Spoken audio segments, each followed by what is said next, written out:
Le doy la bienvenida al doctor Tudela. Bienvenido. ¿Qué tal? Buenas noches, Diego. ¿Qué cosa crees tú que está buscando Lucho Galarreta con esta solicitud tan inesperada? Bueno, en primer lugar, hay que ver si va él únicamente o va el gabinete. Porque evidentemente si va el gabinete, cumple con el mandato constitucional de la presentación del gabinete. Ya no existe la cuestión de confianza, la aprobación como en el pasado, pero sí la obligación de exponer el programa de gobierno. El segundo punto probablemente sean las facultades legislativas. Esto es obtener del Congreso esas facultades legislativas y expresar los argumentos por los cuales el Congreso debe darle esas facultades al gobierno. Yo creo que esos son los dos temas fundamentales. Las facultades legislativas se necesitan para enfrentar al niño y para reformar el Estado, de tal manera que ahí hay dos metas clarísimas, ¿no? O sea, ¿estarías de acuerdo con que se le delegue? Porque no está claro qué va a pasar con la votación que tenemos en diputados. Indispensable. Todos los gobiernos peruanos, digamos, del 80 hasta la fecha, han obtenido facultades legislativas del Congreso y han podido emitir decretos legislativos para enfrentar el inicio de su gobierno. Si el Congreso no otorga facultades legislativas, sería la primera vez que esto ocurre, tanto bajo la Constitución del 79 como bajo la Constitución del 93. Sería algo sin precedentes, inaudito. Sí. Es absurdo suponer que un gobierno que implica además un cambio de rumbo para el país puede iniciar su gobierno mandando ley por ley a ver si el Congreso se las aprueba. Veamos, por ejemplo, el día en que el presidente Trump asumió la presidencia de los Estados Unidos. Ese día dio más de 150 órdenes ejecutivas que significaron el cumplimiento del 100% de su plan de gobierno el día que juró su mandato. Tenía todo listo, había preparado todo en los años anteriores. Y el Deep State ya no se lo iba a tragar como la primera vez, ¿no? Entonces, así es, ya había aprendido la lección de que el Deep State, para los que nos escuchan, el Deep State es la burocracia profunda, pero también las fuerzas económicas poderosísimas, las fuerzas mediáticas, las fuerzas en las redes que influyen sobre este mundo burocrático, woke, etcétera, y hacen muy difícil reformar. Así es. Los intereses especiales. Que también existen acá. Sí, pero claro, por todos lados. Así es. El ministro Cuba, por consiguiente el Ejecutivo, ha anunciado que van a llevar estas dos leyes puntuales de las pensiones de los maestros jubilados y de los militares al TC, porque dicen que les parece ilegal, inconstitucional e incumplibles. ¿Qué cosas se viene a significar políticamente para ti ese choque? Bueno, es complicado. Es una iniciativa legislativa de Renovación Popular, si no me equivoco, presentada por el almirante Montoya,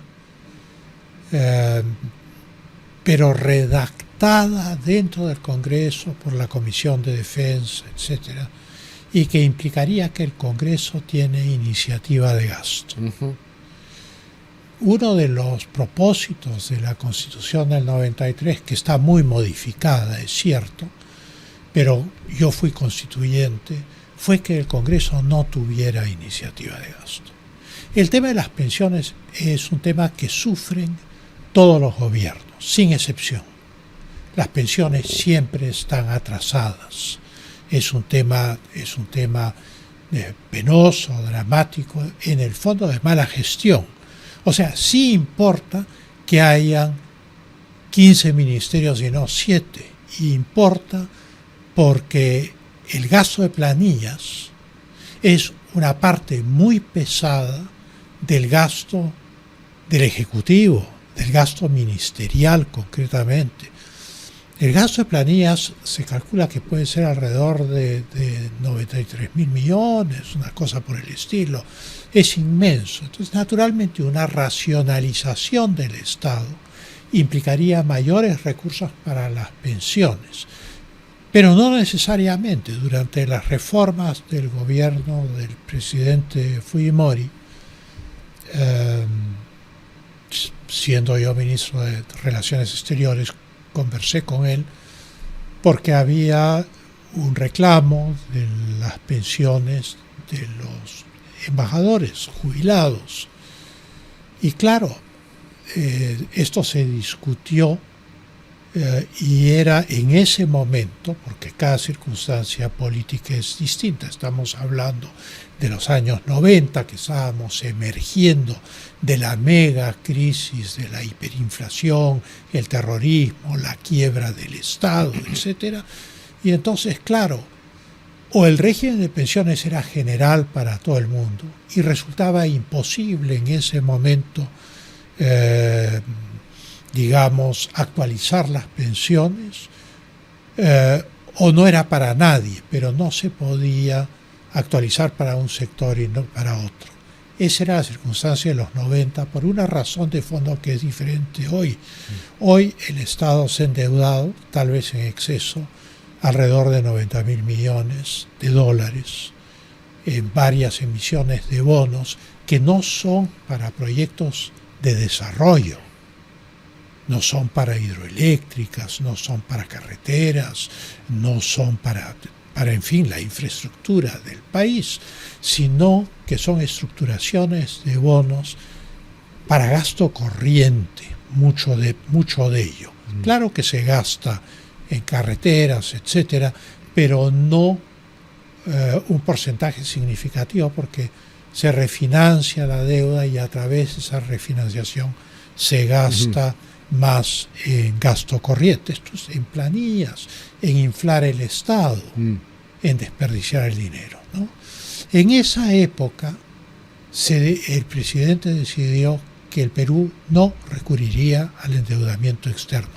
Todas las reformas que se hicieron en la década, todo el progreso del Perú en la década, todo el reordenamiento constitucional y legal, la simplificación administrativa, el relanzamiento de la economía, se hizo sin que el Perú emitiera un solo bono.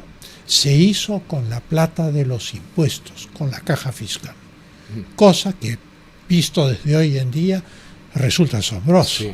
Pero, para cerrar esta pregunta y pasar a otra, ¿no te parece que es peligroso el choque? El ministro de Economía anuncie esto, del modo que lo ha hecho, que le cueste un apoyo que van a necesitar del Congreso. Es peligroso de los dos lados.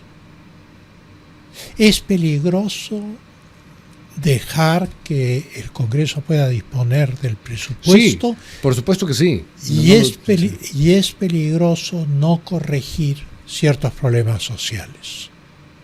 Y entonces eso es un tema que tiene que estudiar el Ejecutivo.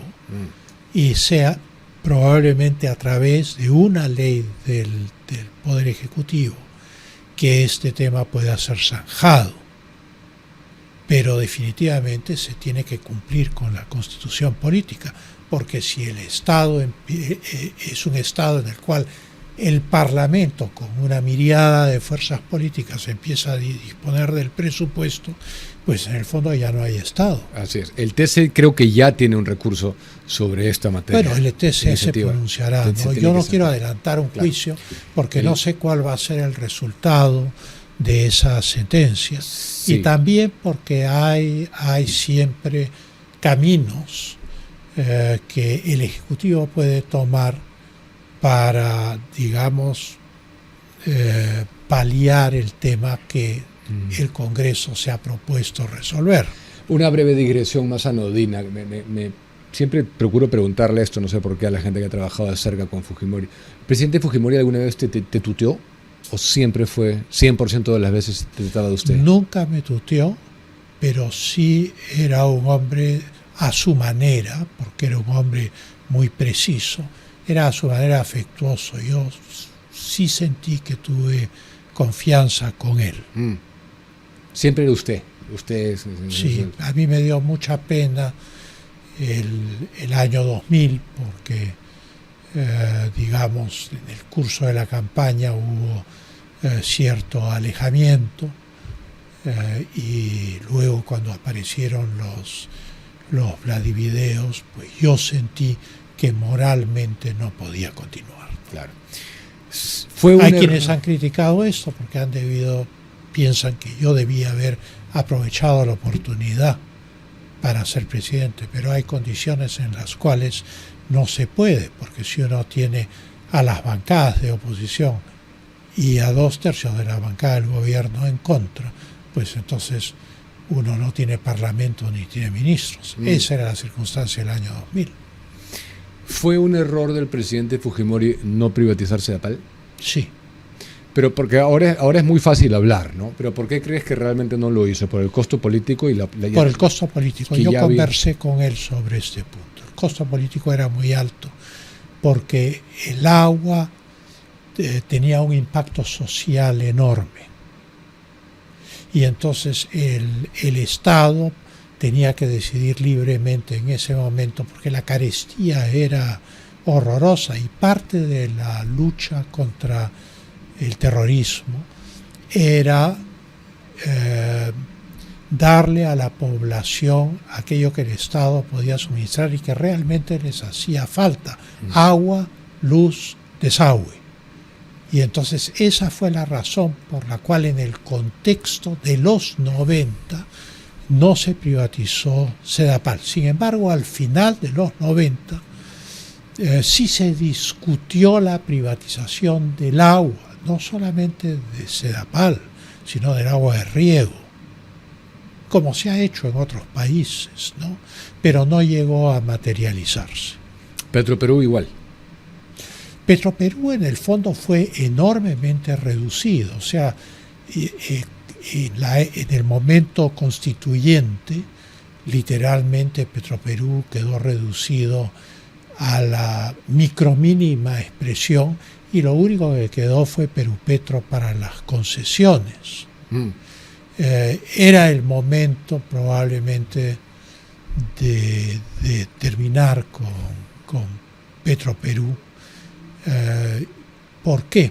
Porque la gente piensa que Petroperú es dueña del petróleo. Petroperú no es dueña del petróleo, el Perú es dueño del petróleo. El petróleo está en el subsuelo, pertenece al dominio eminente del Estado. Sea una empresa privada o una empresa pública la que explota el petróleo, lo que está ahí, el petróleo, por el dominio eminente, pertenece al Estado. Entonces, hay quienes dicen si se disuelve Petroperú, si se regala Petroperú, si se privatiza Petroperú, entonces el Perú pierde un activo valiosísimo. Bueno, el petróleo no lo pierde. La inversión en las refinerías probablemente sí, pero hay la falacia de los costos hundidos, falacia clásica de economía. Yo invierto en un mal negocio, gasto 10.000 soles en el mal negocio, no anda, entonces digo, no, ya invertí 10.000, voy a invertir 5.000 más para ver si salvo el negocio, no lo salvo, digo, pero ya he invertido un montón de plata, ya he invertido 15.000, voy a invertir 20.000.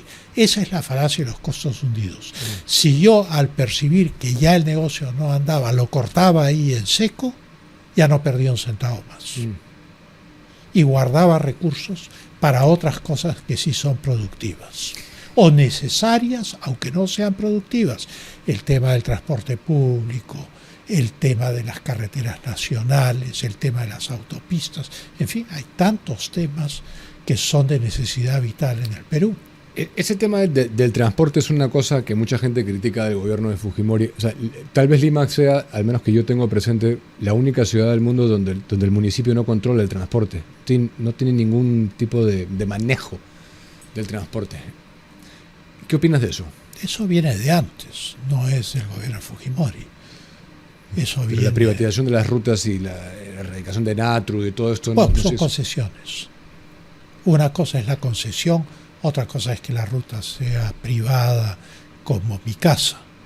O sea, cuando se da una concesión, se da a cambio de la construcción se permite cobrar los peajes, por ejemplo, hasta que se recupere el dinero invertido. Esa es la idea de la concesión. Pero ¿por qué Lima tiene esta relación con el transporte que no lo vemos en ninguna gran ciudad? Sí, yo creo que porque esto viene de los años 60, o tal vez de antes. El hecho es que cuando los tranvías fueron suprimidos en los años 60, porque los tranvías tenían un problema, eran eléctricos, y la cuenta que tenían con las empresas eléctricas, que era privada, siempre estaban atrasadas, y entonces las empresas eléctricas, como toda empresa privada, quería tener sus cuentas en azul. Entonces presionaban y presionaban, o para que el Estado les pague, o para terminar con los tranvías. Terminó imponiéndose la fórmula de terminar con los tranvías. Y entonces se adoptó provisionalmente, creo que entre el año 63 y el año 68, durante el primer gobierno del arquitecto Fernando Belaúnde, se adoptó la fórmula provisional de los micros. Pero como en el Perú los provisionales permanentes se quedaron hasta el día de hoy y hemos llegado ya a la mototaxi. Sí. O sea, en el fondo el Perú no ha tenido una solución valiente al tema del transporte. El gobierno militar compró una serie de autobuses, estableció unas líneas, pero eso también con el paso del tiempo fue superado por la realidad, porque la población de Lima pasó de 3 millones a 7, 8 millones de golpe por el colapso de la reforma agraria al final de los 70. La migración del campo a la ciudad se aceleró dramáticamente y luego el terrorismo, ya en los años 80, empujó 1 millón más de personas a las ciudades, básicamente a Lima. Entonces, claro, cuando uno habla de transporte, uno tiene que hacer números, y uno de los números fundamentales es qué número de gente usa el transporte. Cuando se piensa en una estructura de transporte para una ciudad de 3 millones, ya no sirve cuando tiene 8 millones. Y cuando llega a 10 o 11 millones, que es el caso actual, pues todo lo anterior es insuficiente. Entonces el problema del transporte se está siendo resuelto. El metro, por ejemplo, es un avance importantísimo, ¿no? Pero además Lima nunca tuvo planificación. Es una ciudad pésimamente planificada. Entonces no hay los espacios necesarios para atravesar la totalidad de la ciudad. La propia ciudad ha crecido espontáneamente a través de invasiones, ocupaciones, en fin, todo un proceso complejo que tiene muchos años. Y ahora hay una oportunidad con el tren Lima-Chosica que ojalá se ponga en marcha, ¿no? Ese tren es esencial, absolutamente esencial. En la primera etapa, que es lo que se propuso, mientras hace la segunda. ¿Tú has ido un día de semana por la carretera central? Sí, claro. Ya. Y es más, para constatar el bypass Las Torres y de ahí... Bueno, ya la carretera central no da más. Sí. La congestión es impresionante. Si ese tren va a mover 200.000 personas diariamente, o sea, la mitad de la congestión de la carretera desaparece. O sea que sí es importante para aliviar el tránsito en la carretera central y hacerlo manejable. En ese momento es inmanejable. Sí. Esa carretera además en muy mal estado. Frente al alza internacional del petróleo por la crisis en el estrecho de Hormuz, el gobierno de Keiko Fujimori ha reaccionado anunciando un subsidio focalizado, le han llamado ellos. ¿A ti te parece que esto está bien o que distorsiona la economía del libre mercado? A mí me parece que, digamos, los subsidios son difíciles, porque una vez que se otorga un subsidio, quienes se benefician de ese subsidio ya no quieren soltarlo, y entonces se convierte el subsidio en una fuerza de contención política, de enfrentamiento político. Entonces ese sí es un problema serio. porque todo subsidio implica favorecer a un sector respecto a otros. O sea, determinados sectores de la producción van a decir, ¿y por qué yo no tengo un subsidio? ¿No? O sea que, digamos, en principio,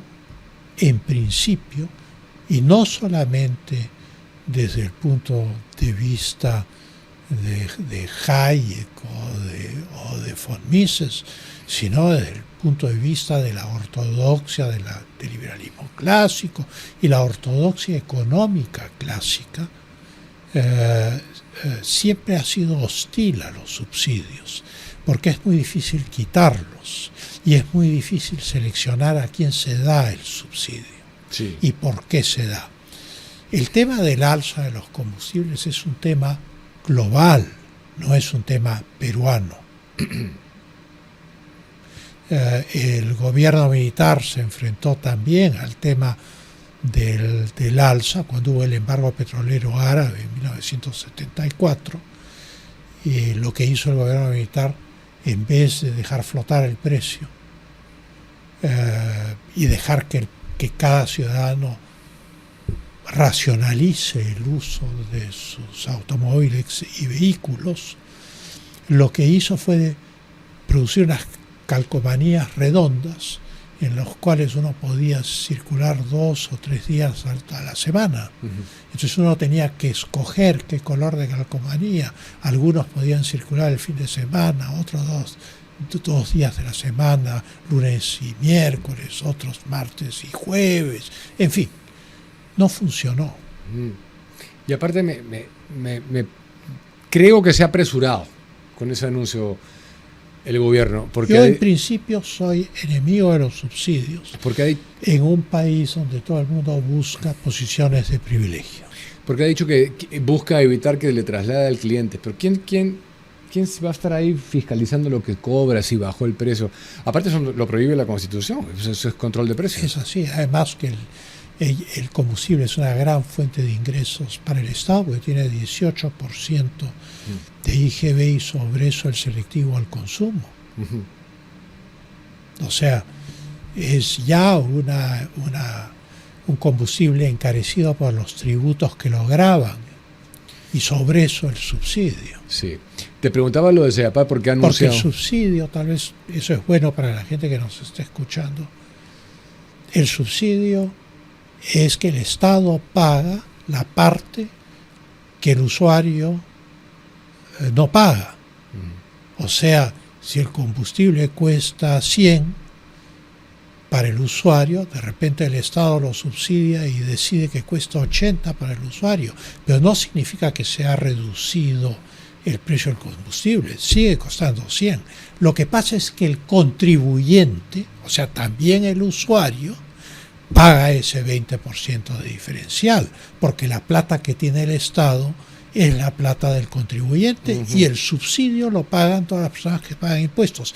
¿Quiénes pagan impuestos? Todo el mundo, porque la Inca Kola, el pollo a la brasa, todo está grabado con el 18% de IGB. Correcto. Lo de CEDAPAL te lo preguntaba porque la Presidenta ha hablado de una reestructuración. Es necesario, porque hay incluso un problema de herencia en los puestos de trabajo, cosa feudal, en el cual cosas del sindicato complicadas, en los cuales los puestos son como un feudo, ¿no?, de quienes los tienen. Eso no puede ser. Como si fuera un bien heredable. Como si fuera un bien heredable. Pero con esta reestructuración ¿se puede solucionar el problema de CEDAPAL verdaderamente? Bueno, depende cómo se hace la reestructuración y cuál es el objetivo de la reestructuración. No hay suficiente información fuera del anuncio. Sí.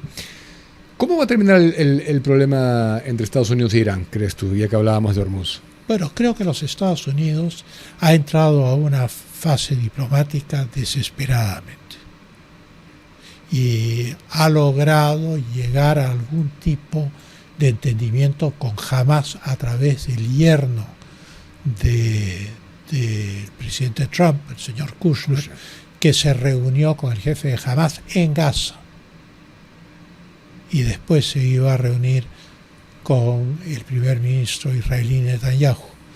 Evidentemente lo que están tratando es de salvar el memorándum de entendimiento que firmaron con Irán, que ya venció. Si no logran salvar el memorándum de entendimiento, están enfrentados a un régimen que tiene lo que la geopolítica moderna llama una renta geopolítica. ¿Qué significa? Hay países que tienen una posición privilegiada geográfica.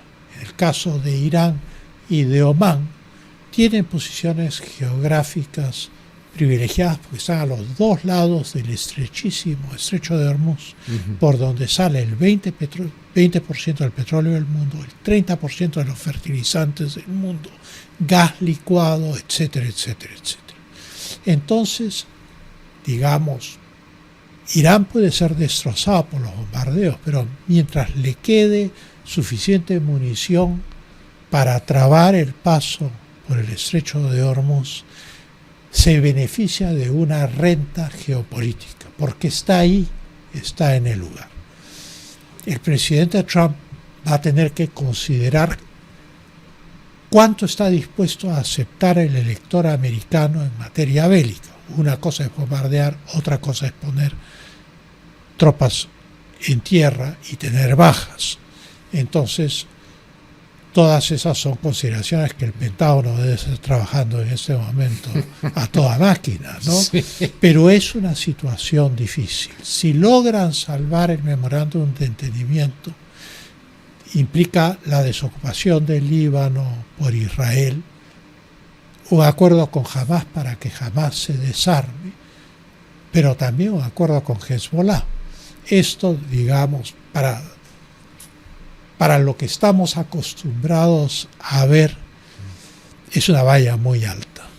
Pero entonces, para que sea favorable a las pretensiones americanas, si esto sigue así, ¿no?, la única solución para ellos sería invadir y tomar control del país. Si es que ellos calculan que el electorado va a aceptar una guerra de gran calibre, porque Irán es un país montañoso que oscila entre los 800 y los 4.000 metros, es 2 veces o 2 veces y media más grande que Afganistán, tiene 93 millones de habitantes y tiene, digamos, cuerpos militares, la Guardia Revolucionaria y el Ejército, que son dos cosas distintas, altamente motivados por factores religiosos.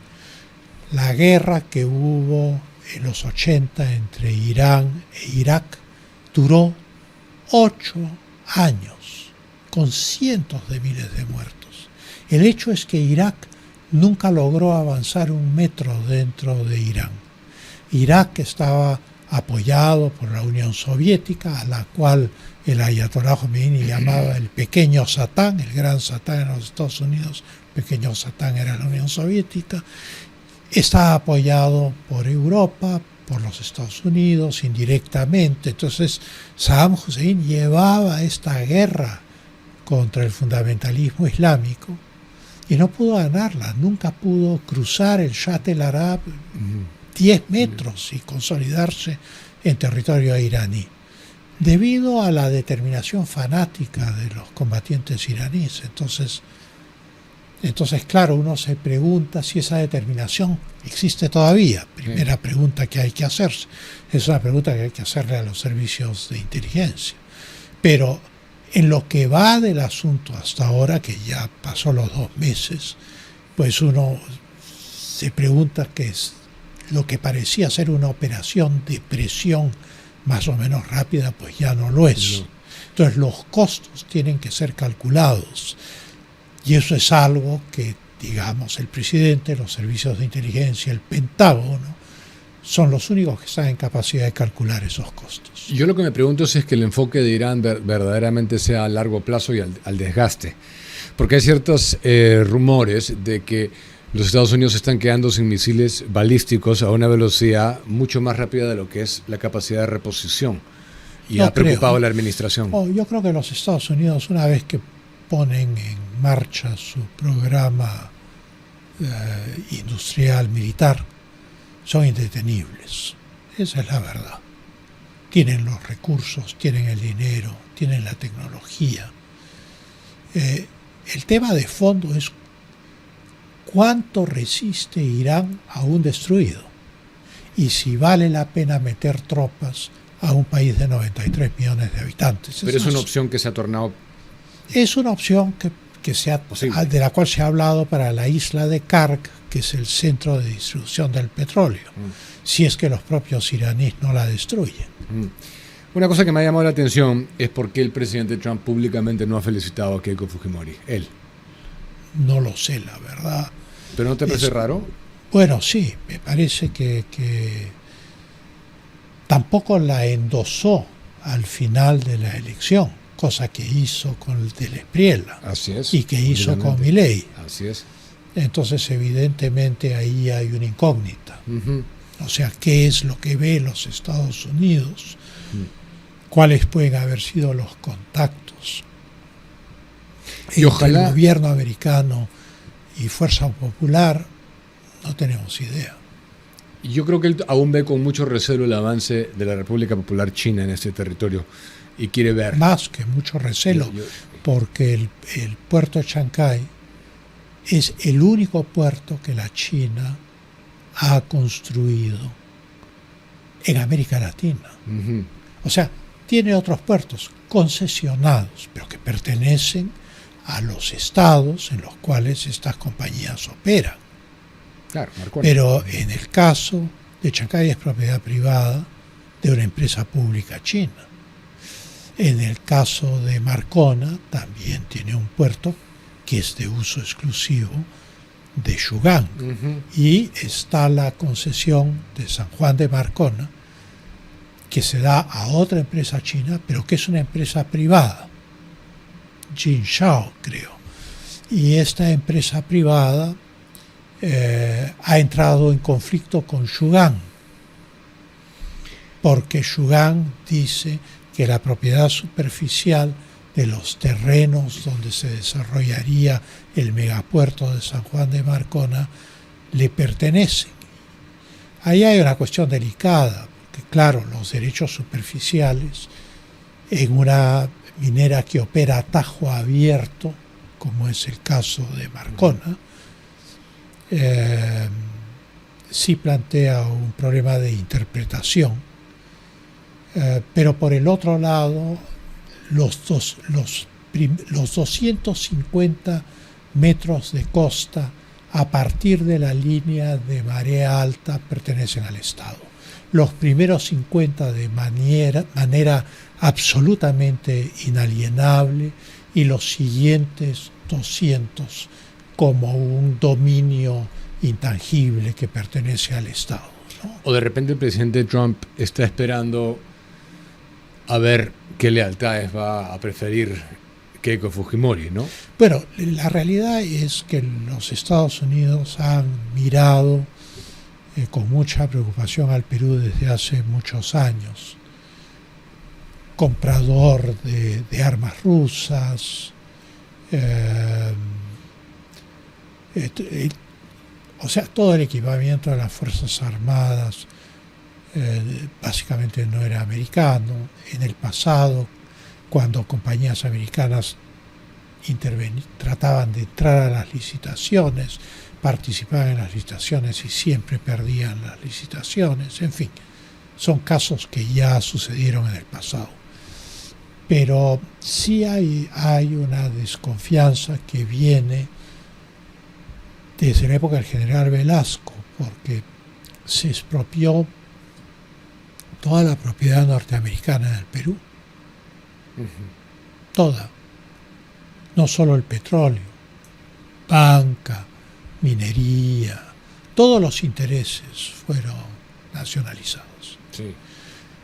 El gobierno mejor los hubiera comprado, porque los Estados Unidos le torcieron el brazo al gobierno militar y se produjo el acuerdo de la Flor-Green, por el cual el Perú pagó en un solo cheque el valor total de todo lo que había nacionalizado. Probablemente si hubiera ofrecido una compra a esas empresas americanas lo hubiera obtenido por un precio mucho menor. Sí. Raquel Fujimori ha dicho que se va a plegar el Perú. El canciller en realidad lo ha dicho al escudo de las Américas, ¿no? Sí. Pero hay que ver. Bueno, el escudo de las Américas es una iniciativa enormemente interesante dentro del concepto de homologar a los sectores narcoterroristas y extremistas vinculados a ellos con el terrorismo internacional. Eso hace que las FARC rebeldes, el Ejército de Liberación Nacional de Colombia, Sendero Luminoso militarizado y sus aliados están homologados con ISIS, con Al Qaeda y por lo tanto son objetivos de los Estados Unidos, porque la guerra contra el terrorismo, a diferencia de las guerras entre estados, es contra organizaciones que no son países, no son estados, no tienen fronteras. Entonces son guerras en realidad contra entidades fuera de toda jurisdicción y de toda soberanía. Sí. Entonces, por un lado, adherirse al escudo de las Américas tiene la ventaja de que esto se desenvuelve dentro de la legalidad del Perú. Pero también hay que ver hasta dónde se va. Hay otros países en América Latina que han puesto objeciones, varía según los países, ¿no? Ahora, uno de los problemas que hemos tenido con la República Popular China es la pesca ilegal en nuestro mar. Sí. Yo veo en el Tratado de Alta Mar una potencial apertura de puerta a pérdida de soberanía. ¿Cuál es tu posición sobre ese tratado? Yo creo que ese tratado, cuando se hizo, era un tratado muy socialista. Había el tema de los nódulos de manganeso en el fondo marino. Y entonces el tratado contempla una autoridad que iba a explotar en las aguas internacionales este patrimonio común de la humanidad. Claro, hoy sabemos que cualquier explotación minera en los fondos marinos produciría una contaminación destructiva. Y entonces, claro, la idea de estar excavando en el fondo marino, hoy, vista la fragilidad de los ecosistemas, es distinto que el petróleo, porque el petróleo es una perforación, pero no es una excavación del fondo marino. Ese es el primer problema a partir de la MIA 200. Dentro de la MIA 200, en el fondo, la zona económica exclusiva de la Convención da todos los privilegios económicos que el mar territorial peruano tiene, excepto uno, que es que el Perú puede intervenir en la MIA 199 a cualquier embarcación en lo que el Perú considera su mar territorial, mientras que los firmantes de la Convención consideran mar territorial las 12 millas. Entonces el Perú tiene más poder de intervención. Pero ese poder de intervención también es teórico, porque depende de los medios que uno tenga para intervenir. Tenemos los aviones, tenemos las embarcaciones para controlar multipliquemos los 3.000 kilómetros de costa por 200 millas, saquemos el número final, y si es que tenemos hoy los elementos para supervisar eso, ¿no? Ahora, el problema de la pesca china no es solo un problema peruano, es un problema de toda América Latina. O sea, la flota china cruza el estrecho de Magallanes, en fin, entra por la Tierra del Fuego al Pacífico y depreda a Chile, depreda al Perú, en fin, y de ahí se va a la China. Entonces, los problemas que tiene el Perú son los problemas que tiene Chile, probablemente que tiene el Ecuador. Ese es un problema general. Las costas del África también son objeto de esta pesca indiscriminada. Sí, bueno, vamos a ver en qué acaba. Todo esto bueno, el tema de la seguimiento para ver esto con perspectiva. estamos viendo una competencia por la hegemonía en el Pacífico entre los Estados Unidos de América y la República Popular China. Y es evidente que la China es el gran socio comercial del Perú, pero también es evidente que los Estados Unidos son el gran socio político-militar del Perú.